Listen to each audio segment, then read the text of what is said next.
Pues amigos, llega ya este estreno a Prime Video, Zorro, que es una nueva versión de algo que ustedes conocen desde 1919, cuando salió una primera novela y después ha habido muchísimas adaptaciones cinematográficas, animadas inclusive, pero seguramente ustedes tienen la imagen del Zorro como muy establecida, ¿no? Y me refiero a los amigos porque lo hemos visto les digo, en el cine, en la televisión, en todos lados. Y ahora esta nueva versión es diferente. Porque, bueno, justamente es lo que vamos a platicar con Miguel, con Emiliano y con Renata, que están aquí presentes, que son justamente los protagonistas de esta serie. Y siempre se ha dicho que lo importante cuando nos cuentan una nueva versión es el cómo la cuentan. Y en ese cómo tiene que ver también la lana, el presupuesto, qué tanto hay, a quién eligen como protagonistas, cómo reciben también los papeles. Y empiezo contigo, Miguel. ¿Cómo recibes este personaje que es tan icónico, ¿no? Finalmente. Bueno, empieza un proceso de casting en España, en Madrid, y a mí me llaman para hacer una prueba para el Zorro. Y yo voy, hago una prueba, recuerdo que me salió fatal, me volví a mi casa y pensé, no, quiero hacer otra. Y entonces ahí pues hice como 6 más. Wow, ¿por qué te salió mal? Porque justo antes de llegar a la prueba me mandaron un mensaje que mi abuelo estaba en el hospital. Entonces llegué a la prueba completamente, es que me daba igual. O sea, no estaba pensando en otra cosa. Y entonces recuerdo salir de la prueba, hablar con la directora de casting que me dijo, oye, ¿qué te pasa? Y le dije lo que me había pasado y me dijo, bueno, si quieres un día vuelve tal. Y la llamé cuando llegué a casa y le dije, sí, voy a volver a hacerla. Que Miguel, les cuento amigos, porque esto es auditivo y ustedes tienen que imaginarse también todos esos conceptos que tenemos, ¿no? A Miguel el rostro les va a ser conocido, y más si vieron esta serie Élite, pero Miguel, qué tan difícil es desarrollar un personaje tan distinto al que interpretaste en Élite, al que interpretas acá? Porque finalmente sí, Regreso es icónico, pero todo, desde el momento en el que fue creado el personaje, lo que representa, todo es muy diferente. Allí está justamente tu trabajo como actor. ¿Qué haces allí? Para preparar este personaje, Ujú. para preparar el personaje de Zorro, para preparar el personaje de Diego de la Vega y de Zorro, había que entender que son dos personajes, Sí. que es la misma persona, pero son diferentes, y que uno alimenta al otro de una forma como muy bonita, ¿no? O sea, Diego de la Vega, cuando empieza la historia, es un chico súper joven que recibe la noticia de que su padre ha muerto y tiene que volver a casa después de mucho tiempo a descubrir que su padre no es quien él pensaba que era. Eso le revuelve los cimientos de su educación, de su conciencia de quién es, y al mismo tiempo se encuentra con una situación de mucha injusticia en casa y con la figura de Zorro. Y creo que la figura de Zorro ayuda a Diego de la Vega a encontrarse, a establecer quién quiere ser como hombre, porque hasta entonces era un niño, y le ayuda yo creo que también a crecer, a dejar atrás muchas cosas de su pasado y a superar la muerte de su padre. Oye, Renata, en cuanto a ti, interpretas a Lolita, que es una mujer fuerte, que le gusta la aventura también. A veces cuando mencionamos personajes femeninos, hoy por hoy, se ha hecho mucho este discurso de que se necesitan estos personajes, ¿no? Que en el cine, que en la televisión haya personajes fuertes, femeninos, pero si nos remontamos a la historia, hace 100 años ya existían estos personajes. Simplemente en México estaban las Adelitas y en la historia del zorro, bueno, está Lolita y hay otras tantas mujeres que inclusive querían también esa máscara del zorro, ¿no? ¿Qué me cuentas sobre ese poder femenino? Totalmente. Mira, una de las cosas que más me gusta de esta nueva versión es que sí, el poder femenino está latente desde el capítulo 1 hasta el final. Todos los personajes femeninos son sumamente poderosos e importantes para la narrativa de la historia.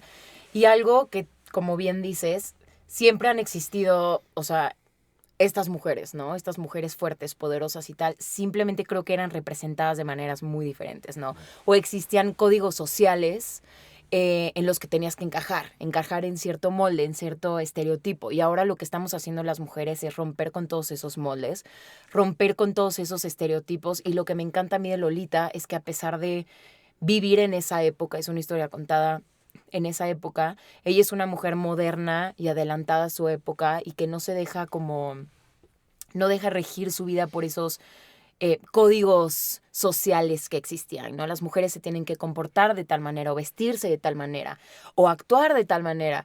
Ella rompe con todo eso y no por rebeldía, sino porque es un alma libre. O sea, creo que su mayor característica es su espíritu libre, sin duda. Inclusive se da el chance de mandar un poco a volar a la Galán, ¿no? Porque pues, la dejó en algún momento también, lo vimos en el primer capítulo. Sí. No les voy a spoiler más. Exacto, sin spoilear, pero es una mujer que rige su vida en base a su esencia, a lo que ella quiere, no a lo que tiene que hacer para encajar. Y eso me encanta, porque creo que las mujeres hoy por hoy queremos ser representadas a cómo nos sentimos hoy en día, ¿no? A lo que somos hoy en día. Hoy por hoy ya no estamos esperando como este héroe que venga a rescatarnos y tal. Yo creo que hoy por hoy las mujeres somos las protagonistas y las heroínas de nuestras propias historias, y esto está como muy bien plantado en Zorro. Emiliano, llego contigo y interpretas a un hombre dedicado, digamos, a la justicia, aunque si nos vamos a la descripción del Zorro, pues es este personaje que va en contra de los funcionarios tiranos, corruptos. Pues es que también tenemos que hablar de esto, ¿no? Muchas veces necesitamos un tipo de héroe así, que venga y que nos que descubra estos funcionarios corruptos. ¿Qué es lo que retomas tú para poder interpretar a este personaje? Pues creo que ese es un gran ejemplo de cómo se está reimaginando esta serie del Zorro, porque desde que se creó Zorro habla de eso, ¿no? De las injusticias y cómo este es un personaje que pelea por la gente que no tiene esas oportunidades, ¿no? Y es la cara de ese, pues sí, de pelear por hacer justicia en un mundo en que la ley a veces no es justa.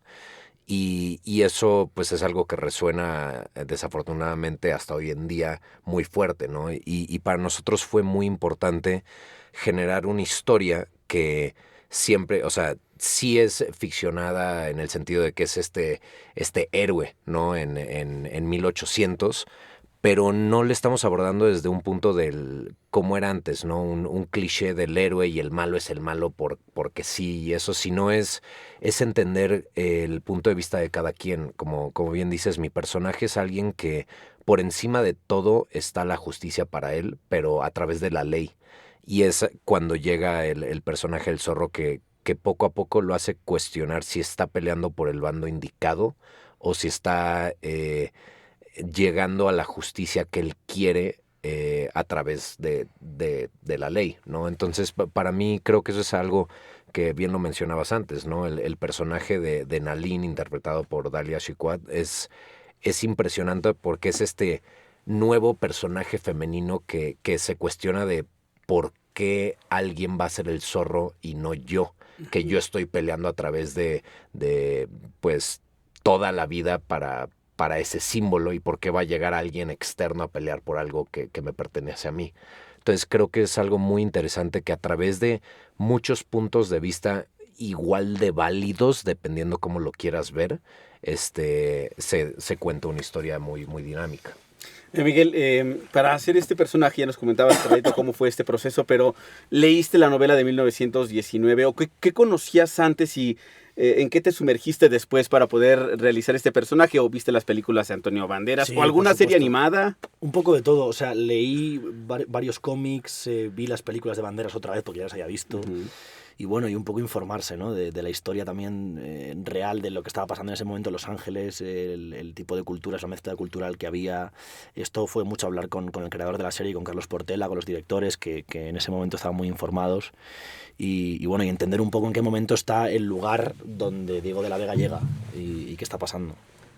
Aparte, esta recreación también de Los Ángeles y todos los personajes que hay, ahorita me vino a la mente, ahorita que comentabas esto de buscar más y de echarte un clavado en esto, también hay que echarse un clavado en todos los demás actores con los que están compartiendo ustedes, ¿no? Está Cecilia Suárez, oye, Luis Tosar también, Luis Tosar. Es Don Luis Tosar, ¿no? Mi padre, Don Luis Tosar, efectivamente, Paco Tous, un grandísimo compañero, le tengo un cariño, desde aquí le envío un beso súper fuerte, muchísima gente, Dalia, Andrés Almeida, Elia Galera, Cuautli, Chacha, Juan, muchísimo. Se me está que es un cast Joel bastante Bosquet, grande, sí.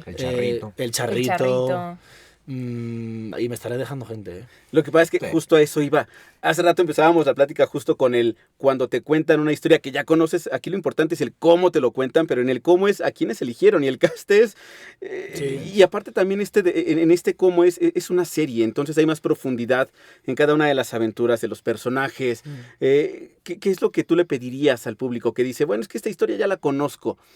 ¿Por qué tendríamos que darnos ese chance O sea, de verla? yo creo que una cosa muy bonita de esta serie es reunir a la familia, a una familia, a cualquier familia, a ver una serie que les entretenga tanto a los hijos como a los padres, que les saque de sus preocupaciones de su día o de su vida y que les ponga a ver una historia que ya conocen, pero que está hecha, que está actualizada, ¿no? Está actualizada con nuevos personajes, con una historia más joven, más fresca, con acción rodada hoy en día, que le hemos rodado creo que bastante bien en muchos casos, con personajes femeninos muy poderosos y con tramas que a la gente joven nos interesan ahora. Sí. Aparte, Es un Zorro actualizado, por así decirlo. estaba pensando hace rato, justo antes que ustedes vinieran acá, que ya platicaremos ahorita un poquito nada más de ese tour doble que estás dando, Miguel, junto con tus compañeros de reparto, pero también con esto de, a ver, este personaje es significativo para la literatura universal, ¿no? Quizá mucho para España por quien lo representó en el cine hace unos años, pero en México, ¿quién podría ser también? Es un personaje así como tan fuerte, que inclusive a lo mejor nos podría pesar un poco de quién lo está interpretando. No pesar, sino que nos ponga a pensar quién podría interpretar bien a un personaje mexicano así. ¿Podría ser el Santo? ¿Podría ser...? Yo no ¿A quién pondrían ustedes? No entendí la pregunta. Por ejemplo, el Zorro es muy importante para toda la literatura universal, Sí. no para todos. Pero en cuanto a España, me refiero que es importante porque lo interpretó en algún momento Antonio Banderas y por eso fue importante elegir de nueva cuenta un español, ¿no? Pero en México, ¿a quién pondrían ustedes? ¿Qué personaje creerían que sería muy importante y que... Pues es que creo que lo que es muy interesante del personaje del Zorro tal cual es que es un personaje que, pues, eso originalmente de California, ¿no? Pero es un California que, como bien decía Miguel, pues era como este melting pot, ¿no? De varias culturas, de rusos, Muy chinos, diverso. españoles, el súper California diverso. mexicano. Exacto, y eso se habla mucho, ¿no? Que es interesante entender cómo si era real un California que la gente de ahí hasta en momentos se sentían californios o californianos, no ni mexicanos ni españoles, y era muy interesante cómo, pues sí, hoy en día puedes decir, bueno, si tiene un acento español es español, y en ese momento no. Entonces creo que el Zorro es algo muy interesante porque primero es el primer héroe latino y sigue siendo el primer héroe español y mexicano junto con eso, ¿no? Entonces para nosotros por eso fue muy interesante poder mezclar tantos, ¿cómo se dice? Actores españoles y mexicanos y de todas partes, y que sea muy fiel a la historia de California de 1830. Que inclusive eso nos da a pensar de por qué todavía hoy por hoy California ha habido como ese intento de quererse separar, ¿no? Y decir, nosotros somos potencia por nosotros mismos, porque su historia ha sido vasta desde hace muchísimo tiempo. ¿Ustedes se sumergieron en eso de la historia, en empaparse un poco más de la historia real? 100%, pero sí es muy importante mencionar que esto es una ficción. Claro. ¿No? Y que hay cosas que están muy apegadas a la realidad y a la historia, y hay cosas que son nuevas y que son como implementadas a esta nueva versión de Zorro, sobre todo porque lo que se está buscando con esta nueva versión es como lograr empatizar y lograr conectar con nuevos públicos y nuevas generaciones, y yo estoy segura que este proyecto va a traer incluso personas que ni siquiera vieron otras versiones de Zorro, ¿no? Que ni siquiera a lo mejor alcanzaron a ver, gente mucho más joven. Entonces sí, está muy apegada a la historia real, pero también no deja de ser una ficción. Entonces, es muy importante como tener eso en cuenta. Sí, les platicaba que hay 2 tours que ha hecho Miguel. ¿Nos puedes platicar un poco sobre estos 2 tours? Porque uno es este encuentro con los medios, venir a promocionar, justamente a hablarnos de Zorro, que llega a Prime Video, que llega antes en la América Latina que en España, ¿verdad? Sí, Tengo un poco entendido. antes, Primero sí. el 19 acá y después el 25 por allá. Sí. Ajá, exacto. Pero bueno, ese es el tour oficial. Sí, bueno, ¿Qué aquí has conocido de México? mis compañeros han sido muy generosos y estamos haciendo el tour promocional y luego estamos haciendo el tour por México, o sea, por la Ciudad de México, que es una ciudad increíble que yo no conocía y me están enseñando de forma muy generosa y me está encantando, la Con verdad. muchos tacos y tequila de Con por muchos medio. tacos, tequila de por medio. Teotihuacán también, aparte. Ah, de Teotihuacán también han ido. Teotihuacán, sí. Mucho calor en Teotihuacán, la verdad, pero bueno, bien. Coyoacán, Teotihuacán. Aparte de los Coyoacán nombres, no, todavía no. Teotihuacán, solamente Teotihuacán. Algunos mercados que hayas conocido ya. Hemos paseado por la ciudad también, un poco, pero o sea, no hemos tenido mucho tiempo. Ha habido tequila, tacos y algún paseo. Renata, ¿a dónde lo llevarías tú, por ejemplo? Que dices, no se puede ir de la Ciudad de México porque es como si no hubiera venido a esta ciudad. Bueno, Teotihuacán definitivamente. Ajá. El castillo de Chapultepec, que creo que Ah, sí. también estuvieron por ahí. La basílica. Bueno, es que hay tantas cosas que ver en Ciudad de México que con una semana de promoción no es suficiente. No. Te vas Pero- a quedar como 2 o 3, ¿no? No, me voy. Se va Aquí, pronto, pero ya lo 2 volveremos meses. a traer para que conozca México como se debe. ¿Y qué falta todavía por conocer? Es que hay Todo, demasiadas no, cosas. Y bastante. aparte es muy interesante porque desde que estábamos rodando todos los españoles es de, bueno, es que voy una semana a México, ¿qué tengo que hacer? Y yo, ¿a qué parte de México? No, pues tal vez 2 días a la ciudad, tal vez al norte. Le digo, no, No, o sea, imposible. necesitas... Un día amanezco en Acapulco y Sí, el otro exacto. voy. ¿Qué tan cerca está Oaxaca? Pero No. el tour gastronómico Yo sí ha no dije estado eso bueno. nunca, ¿eh? ¿Qué? El tour gastronómico sí ha estado bueno. O sea, El tour- para mí la comida mexicana es Sí. de otro mundo. O sea, a Saben mí comer y se me hace beber muy bien aquí. espectacular. Sí, Saben comer y beber muy bien también. totalmente. Es Insisto. patrimonio mundial de la humanidad la Exactamente. gastronomía Exacto. mexicana, entonces yo espero que pruebes muchísimo más. Pues sí, la verdad, estoy encantado de estar aquí comiendo y bebiendo. Bienvenido a México y bueno, pues también para Emiliano y para Renata, muchísimas gracias por estar por Muchas acá. gracias. Muchas Muchas gracias. gracias. Listo.